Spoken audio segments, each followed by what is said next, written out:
como sua assessora está com outro nome, né? É. Um computador que não é o meu aqui. Mas a gente Tudo bom, deputada? Vai dar certo. Então, boa noite, Sinara. Boa noite a todos e todas que estão acompanhando a gente. Obrigada novamente por esse convite, dividir o espaço com você. Aqui Um prazer recebê-la aqui, foi ótimo nossa conversa da primeira vez. Eu falei para o Pedro, meu amigo Pedro Munhoz, também, que é assessor da deputada, e eu vou chamá-lo também para voltar aqui. Ótimo, ótimo. Pedro é ótimo. Então, deputada, eu coloquei na primeira parte do programa, o pessoal já está aqui elogiando seus cabelos.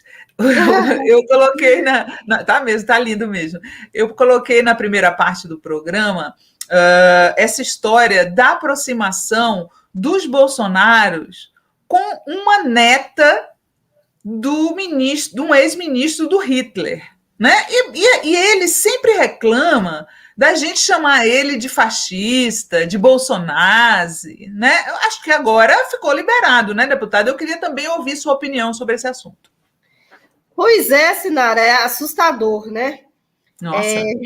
Nós temos vários sinais de que o governo Bolsonaro ele está o tempo todo flertando com o fascismo, com o autoritarismo, e mais sinais vem agora nesse último episódio, né?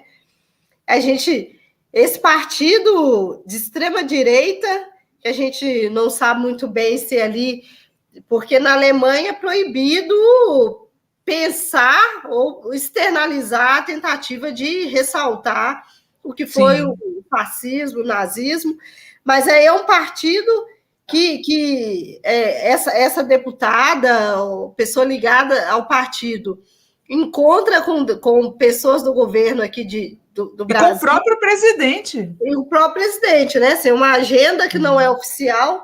Agora, a gente já teve outros sinais que é bom rememorar, né? Lembra da história do ministro de Cultura, né? Que fez uma... Bem lembrado. Exatamente, trouxe uma exposição usando músicas que lembra o nazismo. Nós também vimos um funcionário do Senado fazendo gestos que lembra a extrema-direita, lembra aquele assessor do Bolsonaro, né? O assessor de Bolsonaro que estava no Senado. Fazendo um gesto supremacista. Supremacista. E também a gente já vê no governo essa tentativa de deslocar a democracia, de dar golpe, né? Reconstruindo o processo eleitoral que elegeu o Bolsonaro durante 28 anos, elegeu toda a sua família, que é a urna eletrônica, tem a mesma idade dos governos, né? Dos mandatos dos filhos dele. E então esses sinais são muito presentes e é assustador, porque há também um silêncio dos bons, né? O que hoje o Arthur Lira assume a presidência da Câmara e fica sentado em cima do impeachment, não quer discutir.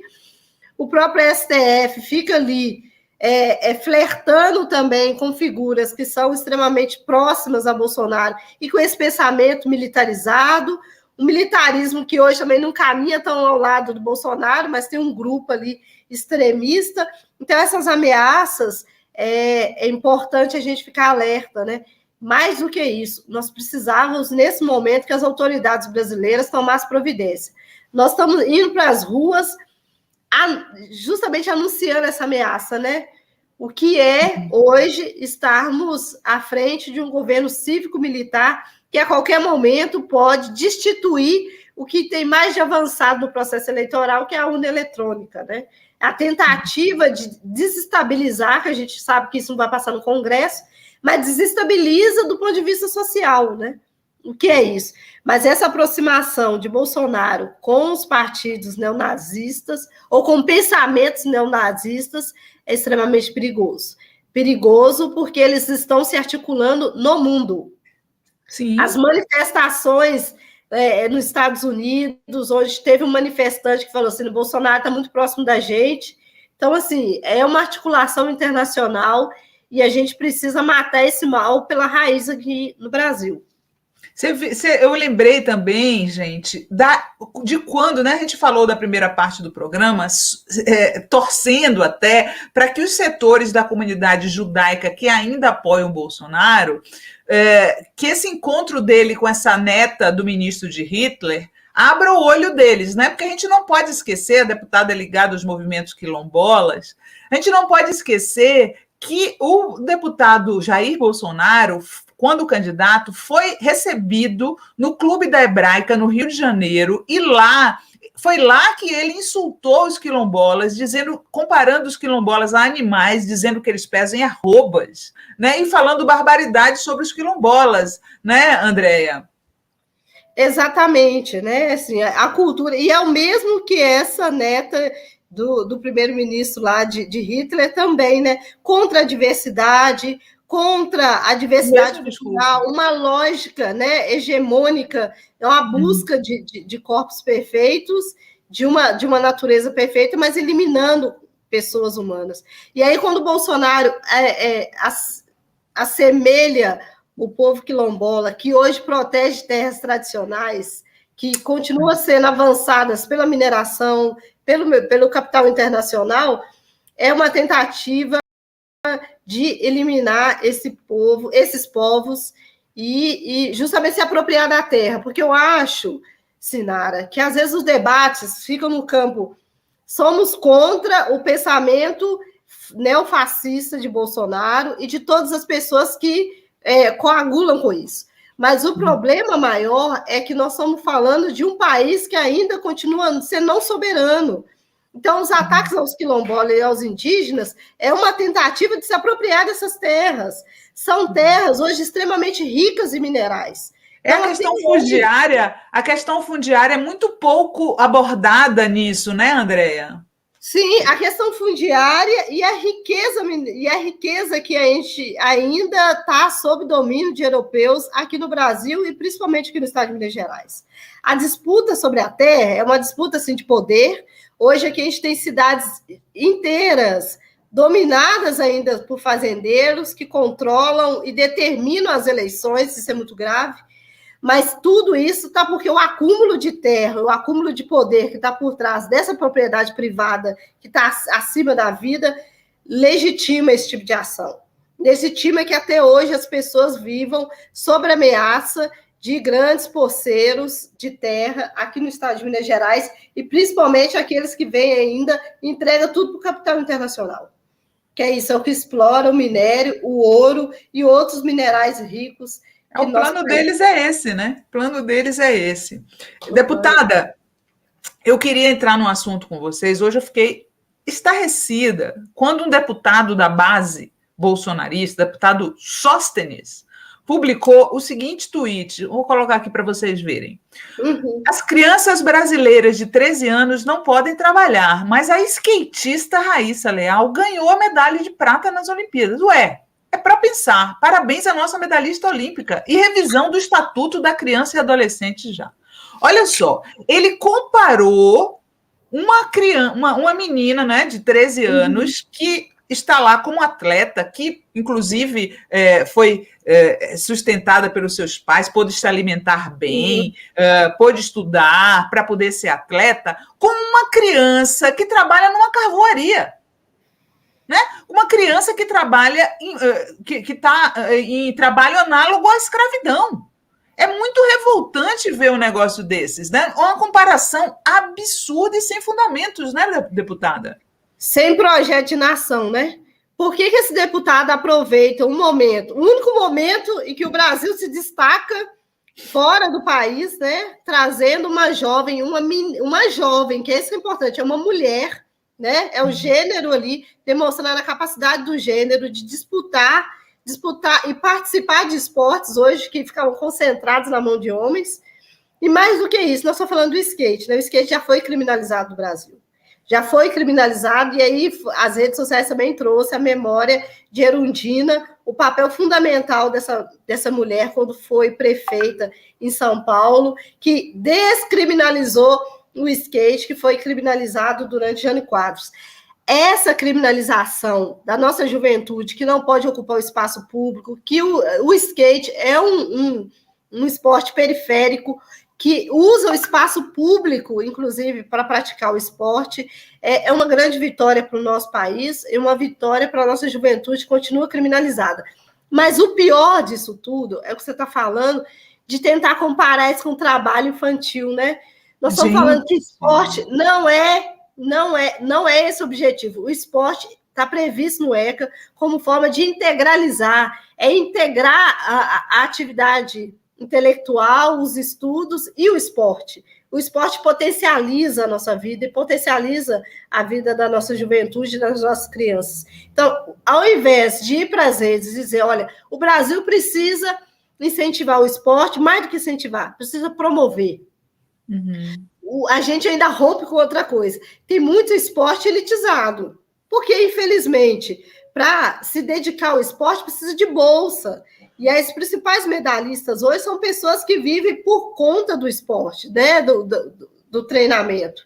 Então, nós precisamos avançar muito no sentido de garantir o esporte como política pública, e política pública que vai responder hoje à violência policial, à violência que mata a nossa juventude, que tem grande potencial, que também tem vários dados que demonstram isso, né, Sinara? De que os nossos corpos negros são corpos que se destacam no esporte.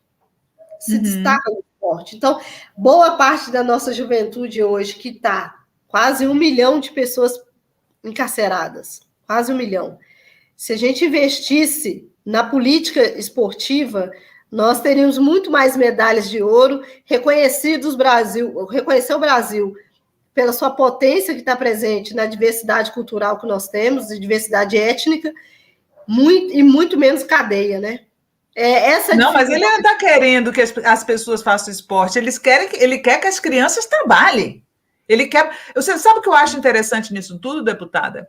É que essa galera paga com dinheiro público, que defende que criança trabalhe, não quer que os próprios filhos deles trabalhem.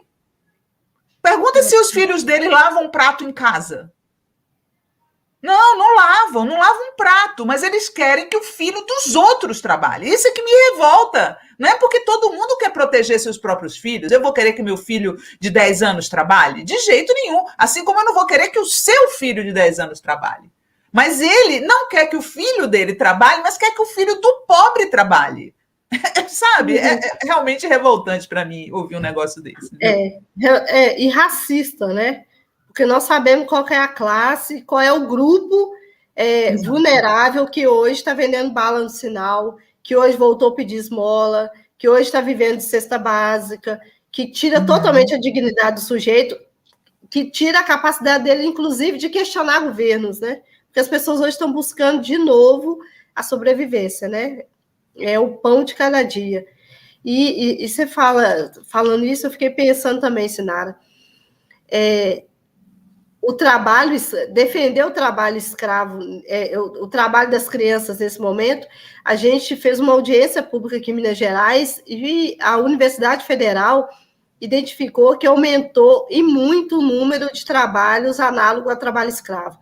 Pessoas hoje estão vivendo em cárcere privado, trabalhando sem receber. E o número de pessoas desempregadas são enorme, como se também tivesse emprego para todo mundo. A gente não está falando de emprego, né? Está falando de submeter as pessoas a trabalhar para comer. E isso é criança, adulto, os nossos idosos. Então, assim, é um retrocesso gigante no que tange a legislação da educação do ECA, né, o Estatuto da Criança e do Adolescente, e o Estatuto do Idoso. São 2 polos que a gente avançou muito nos direitos humanos para proteger a velhice e proteger a fase inicial, principalmente porque as políticas voltadas para as crianças não são políticas que você colhe de imediato, né? É investimento para o futuro.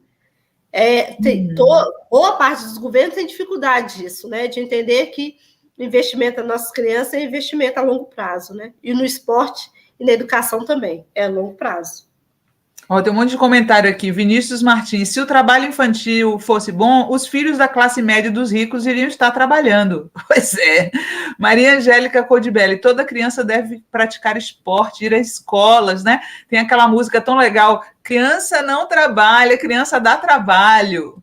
Simone Cunha, muitas crianças nos semáforos pedindo ou vendendo coisas, uma tristeza. Simone Cunha, temos que lembrar dos programas de apoio aos atletas feitos pelos governos petistas. A gente acabou de falar isso aqui, eu e o Lucas. Kênia Moreira, em Santos Dumont tem um vereador com verba liberada para construir uma pista top, mas enfrenta a resistência de conservadores que temem bandidagem e drogas na cidade, né? Quer dizer que ainda tem o preconceito contra o skate, como também existiu e também foi proibido no passado a capoeira, né, deputada?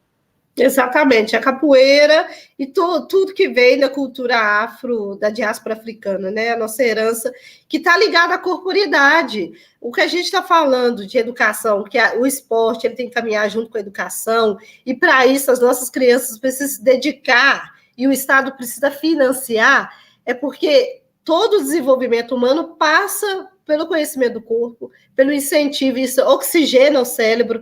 As crianças que praticam esporte, por isso tem educação física, né, na grade curricular da escola, porque a praticar e conhecer o corpo é uma forma também de oxigenar o cérebro.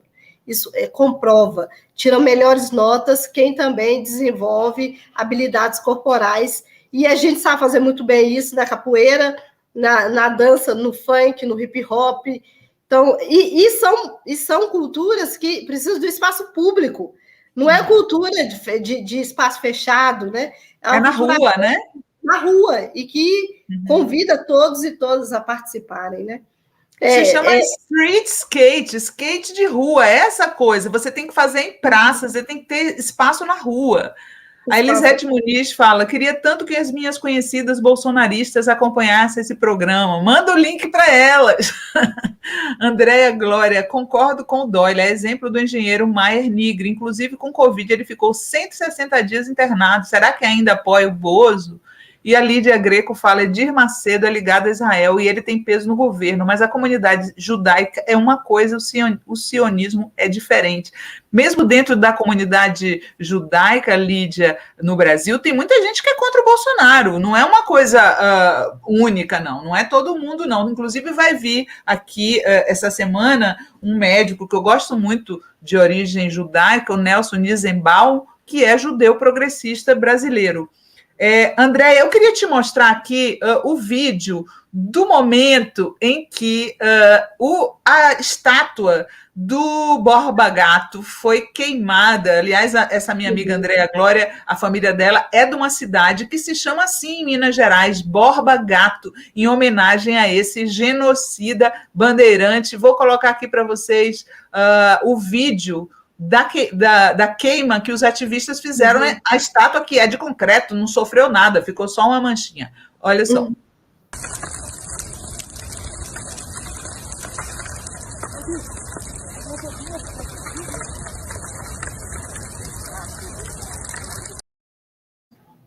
Esse é o vídeo do Revolução Periférica, que foi o grupo que assumiu a autoria do ato.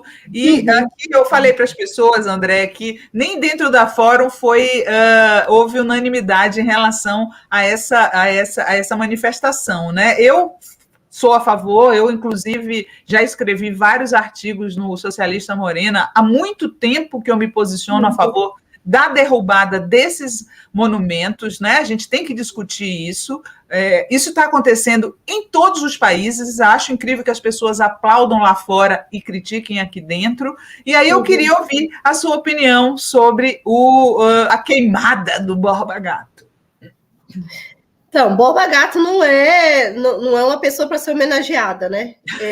Eu fiz exatamente um tweet, e é inclusive inspirado no seu, para dizer, olha, a gente tem que deixar muito nítido que essas estátuas que narram apenas, só traz uma narrativa sobre a história, elas não podem ser homenageadas. Mas precisamos ficar atento, porque eu não acho que tem que desaparecer com a estátua do Borba Gato. Ela não pode ficar no espaço público como se ela fosse venerada. Nós precisamos, sim, de museus para contar a história do Brasil, que começa com a invasão dos europeus, e que todo o genocídio que aconteceu, o massacre que desapareceu com várias etnias indígenas, o que foi a maldade humana que foi a escravidão, e as consequências dela até hoje, nós precisamos de espaço para isso. Por isso que a gente defende memória, verdade e justiça. Não haverá justiça se a gente não souber a verdade. E não haverá verdade se a gente não revisitar a memória. Então, eu acho que tem que ter museus para colocar todo e qualquer vestígio da história que constituiu a sociedade brasileira. Não dá para colocar essas estátuas gigantes, porque coloca ela como quase um semideus, né? Pelo tamanho, pela pelo tamanho mesmo, né? Pela altura da estátua, pelo volume de recurso público que foi gasto. O que está sendo imposto ali é uma única versão da história. A versão dos vencedores. De quem matou, de quem, para ocupar as terras, continua matando. Porque a estratégia, o modus operandi continua o mesmo dos bandeirantes. Então, é dizer, eles não são heróis e nós precisamos ouvir o lado de quem foi vencido e está vencido até hoje dentro do sistema prisional, que está vencido até hoje dentro das favelas, que está vencido até hoje precisando dormir na porta de escola para conseguir vaga, precisa dormir até hoje em filas para conseguir se alimentar. Nós precisamos trazer outras narrativas. Então, o que eu defendo é que não precisamos desaparecer com a imagem de Borba Gato. Nem com Matias Cardoso, que é outra cidade aqui de Minas Gerais, e diversos, mas o que a gente tem defendido, inclusive eu apresentei um projeto de lei, Sinara, proibindo que órgãos públicos, monumentos, nome de escola, de viaduto, homenageiem figuras que representaram o processo escravocrata, mas também que massacraram os nossos indígenas e também que praticaram violência LGBTfóbica, violência contra as mulheres. Existe ainda pessoas que estão sendo homenageadas, não considerando o mal que elas fizeram para a humanidade. Então, nós precisamos interromper isso, mas mais do que isso, nós precisamos garantir que a imagem dessas pessoas esteja no lugar certo, onde que gere reflexão. O museu é um espaço que pode gerar reflexão. Olha, o Evandro Maida pergunta se você é federal ou estadual. Ela é estadual, por enquanto, tá? Por enquanto. Olha só, como eu escrevi sempre sobre isso, eu sei o seguinte, só para a gente dizer, indo de encontro ao que a deputada falou, né? Concordando com o que a deputada falou. Em Lima, no centro de Lima, no México não tem nenhuma, na cidade do México, nenhuma praça, nenhuma avenida importante, nenhuma homenagem a Hernán Cortés, o sanguinário Hernán Cortés. Isso não existe, o povo mexicano já passou por essa fase. Já em Lima, no Peru, existia uma praça no centro de Lima chamada Praça Francisco Pizarro, que homenageava o outro sanguinário que matou todos as principais lideranças incas lá no Peru, inclusive Atahualpa, né, que era o grande chefe inca. E aí havia uma praça, Andréia, que se chamava Praça Francisco Pizarro, no centro de Lima. Isso no início dos anos 2000, os peruanos também já resolveram. Tiraram a praça, tiraram a estátua do Pizarro, botaram no museu, e a praça hoje se chama Praça Peru. E aí, mais recentemente, no ano passado, teve aquelas manifestações em Londres, quando derrubaram uma estátua de um escravagista que estava no centro de Bristol, jogaram no rio, e aí o que fez o prefeito de Londres? Ele disse que eles eram terroristas? Não! Ele prometeu rever todos os monumentos da cidade. Então, assim, os que estão criticando a queima do Borba Gato não se deram conta ainda que isso levantou uma discussão e que talvez os governantes comecem agora a rever essas homenagens, assim como já aconteceu em relação às avenidas que homenageavam ditadores no Brasil. A história é dinâmica, né, Andréia? As pessoas ficam muito apegadas. Ai, não pode tirar o Borba Gato de lá. Por que não pode? Por que não pode? Porque representa um processo de opressão que as pessoas não querem superar. Nós precisamos discutir racismo. Racismo como estrutura. Silvio de Almeida está aí dando aula sobre isso, aula para a humanidade, de que o racismo é uma estrutura. E as imagens que sustentam esse pensamento de que tem humanos inferiores precisam ser mantidas. Então, a gente precisa, sim, fazer reflexões e acho que o momento, o instrumento que for utilizado, para mim, não está em discussão. O que está em discussão é essa estátua representa o povo brasileiro, representa o povo de São Paulo? Não representa, não representa. Então, ela precisa ser revista. E para que a gente não mais produza esse tipo de estátua, esse tipo de monumento em que as pessoas estão questionando. Se elas estão questionando, é porque a gente precisa debater, inclusive, o que é que nós queremos manter no espaço público. É o skate que está incomodando? É a criança que levou o Brasil para um patamar que, nos últimos 1 ano e meio, não alcançava, né? Porque só fala do Brasil a partir do número de mortos, da negligência sobre a vacina. Essa criança que hoje é criança até 12 anos, ela tem 13, né? O ECA é muito objetivo em relação a isso. É uma pré-adolescente que levou o país a discutir o papel de gênero e o papel das políticas de esporte nesse país em que negligencia nossas crianças. Nossas crianças, de fato, estão sendo negligenciadas. Aqui em Minas Gerais, eles estão privatizando o socioeducativo, que era um espaço de sócio e educação, e transformando isso em verdadeiras masmorras. As nossas crianças estão cada vez mais sendo encarceradas por falta de política pública que incentive o esporte e que garanta ela condições de ser criança. Eu estou falando isso porque aos 11 anos eu já era empregada doméstica, né? Ninguém está romantizando o trabalho, né? O trabalho sempre veio de um lugar de quem precisava sobreviver e manter a sobrevivência da família. E isso não é progresso. O que nós estamos falando é desumanizando pessoas, e isso tem embasamento no racismo. Eles sabem muito bem quem são as crianças que serão penalizadas caso o ECA seja reformado como esse deputado. Olha a questão que a deputada está colocando. Ela, aos 11 anos, se tornou empregada doméstica por quê? Porque a família dela precisava. Se a família dela não precisasse, ela não ia trabalhar aos 11 anos. Ela ia ser mandada para estudar inglês, balé, francês, né? E não estaria trabalhando. Então, assim, é de um egoísmo tão tremendo você querer que seja autorizado o trabalho infantil, sabendo que só quem vai trabalhar é o filho do pobre, que realmente eu acho, me indigna, deputada. Eu fico muito brava, porque eu tenho 2 filhos e eu nunca ia aceitar que eles trabalhassem crianças, né? Eu nunca iria aceitar. Então, assim, se eu não quero para os meus filhos, o que eu vou querer para os filhos dos outros?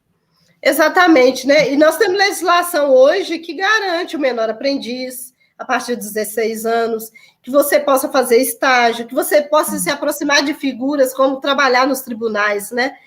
Se inspirando na atuação ali dos defensores, do Ministério Público, dos juízes.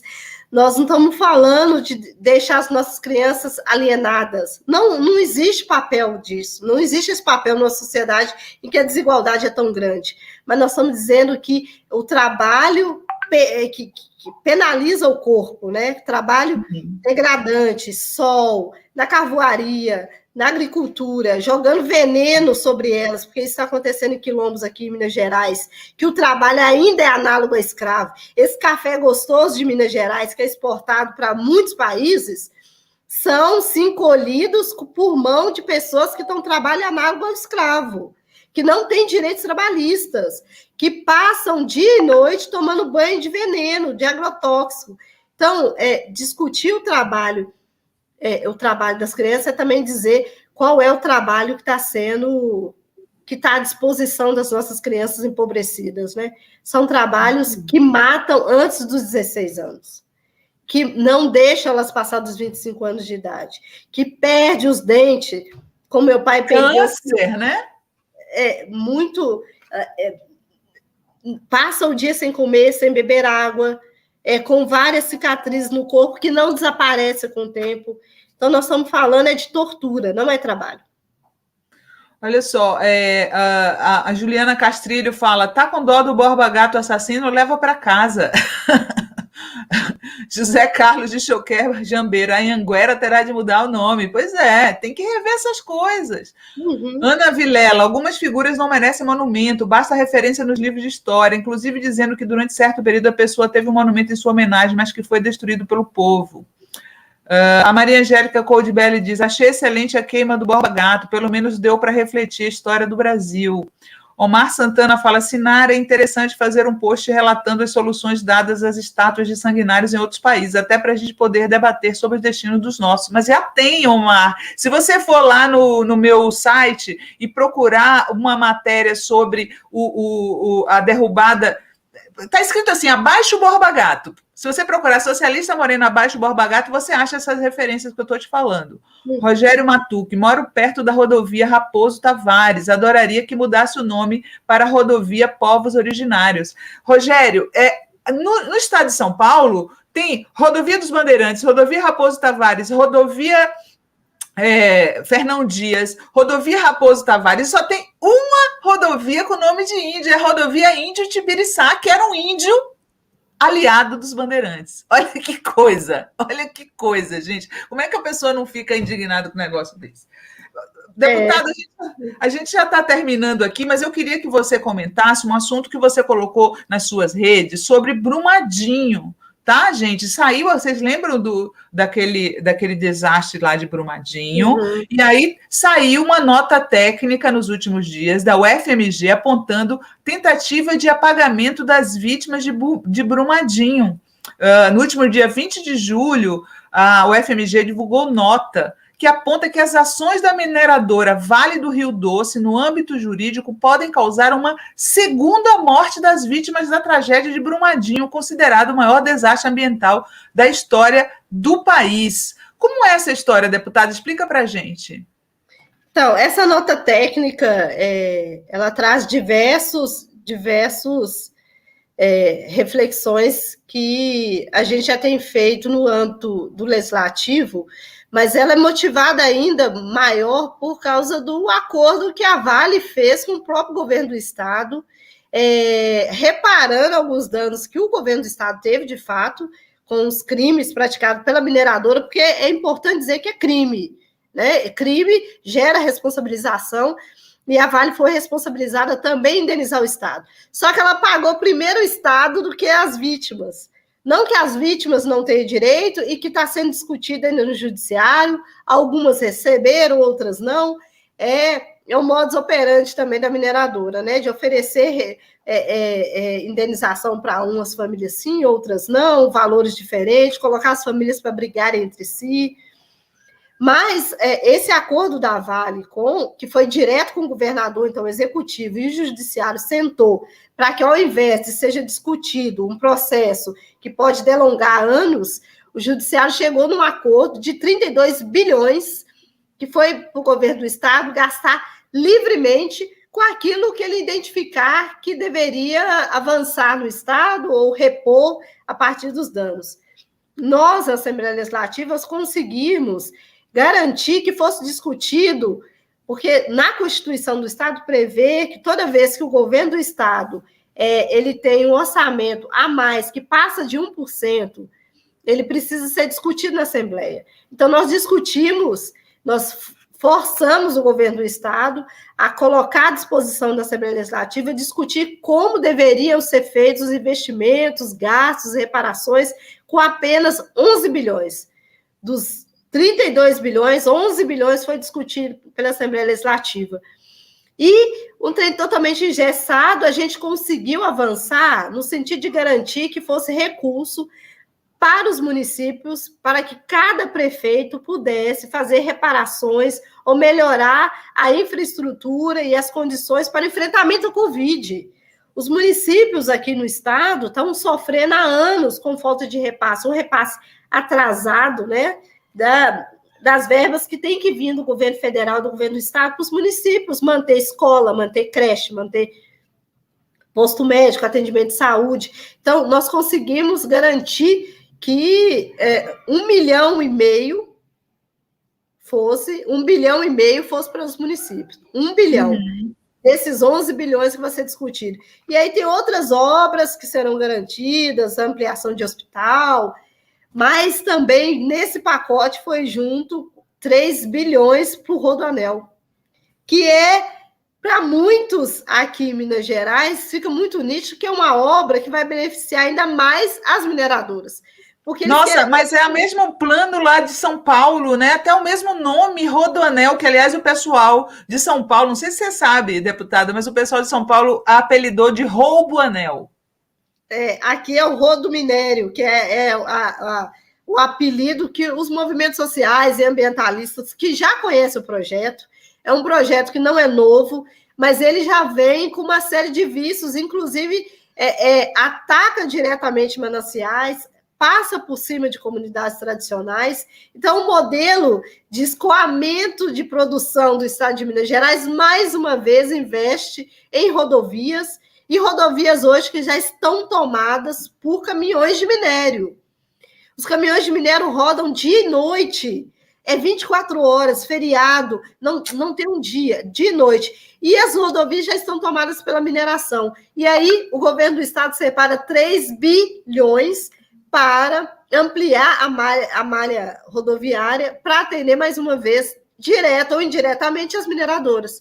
Porque a produção do estado de Minas Gerais ainda é majoritariamente composta de escoar o minério para a comunidade internacional, né? Nem fica no Brasil, né? Não gera emprego, só gera destruição, e ainda mais incentivar cada vez mais a poluição ambiental, porque o debate que os ambientalistas fazem é por que a gente não está investindo no metrô, por que a gente não está investindo em meios de transporte que sejam por trilhos. Os nossos trilhos hoje, construídos desde o Brasil colônia, né, começou aqui em Minas Gerais, estão todos hoje na mão da Vale. Quando privatizou a empresa Vale do Rio Doce, ela foi com todo o patrimônio do estado de Minas Gerais, que é a ferrovia, que tinha o trem, que carregavam passageiros, e hoje já é de controle da Vale. Ao invés dela ampliar essa malha ferroviária, ela quer ampliar a malha rodoviária, que é, mais uma vez, um projeto genocida, porque não reconhece os mananciais, não reconhece as nascentes, e fala, não, temos tecnologia para drenar. Eles têm plena consciência que vão passar asfalto por cima de nascentes, e nascentes que estão dentro de comunidades tradicionais, indígena e quilombola. Meu Deus. E o que vocês estão fazendo na Assembleia de Minas para tentar barrar esses projetos de destruição, deputada? Pois é, em relação ao Rodoanel, o que foi aprovado na casa é a previsão orçamentária para que a obra siga, para que ela saia do papel. Hoje ela é só um projeto.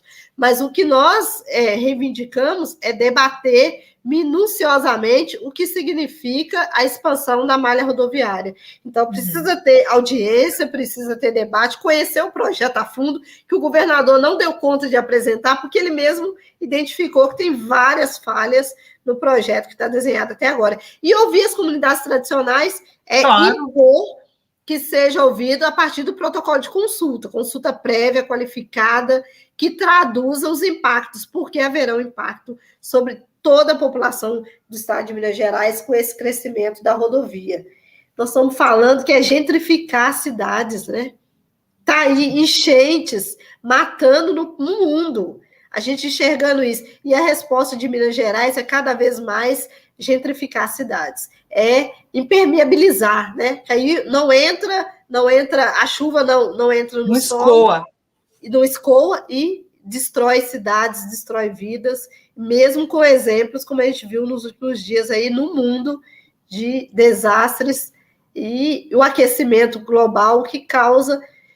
E vou falar da pandemia, né? O que é a pandemia, que não é também uma resposta da natureza à nossa forma predatória de lidar com o meio ambiente, com mercadoria, né? Tudo é mercadoria. Sim. O próprio Papa já falou isso, né? Deputada, muito obrigada pela sua presença aqui, querida. Volte sempre. Você é muito bem-vinda aqui no programa. Obrigada, Sinara. Eu acho que de todas essas manifestações que aconteceram essa semana, ficou invisibilizado o dia 25 de julho, que é o Dia Internacional de Mulher Negra, Caribenha, Latino-Americana, então, nesse processo de resistência. Então, é muito importante esse espaço que você garante um rosto de uma mulher negra, o pensamento de uma mulher negra possa alcançar mais mentes e coração, porque nós também morremos pela invisibilidade. Então, gratidão demais por dar Não, esse espaço. imagina. Você está aqui porque você é foda. Beijo, Um beijo, amada. querida. Obrigada. Tchau. Tchau.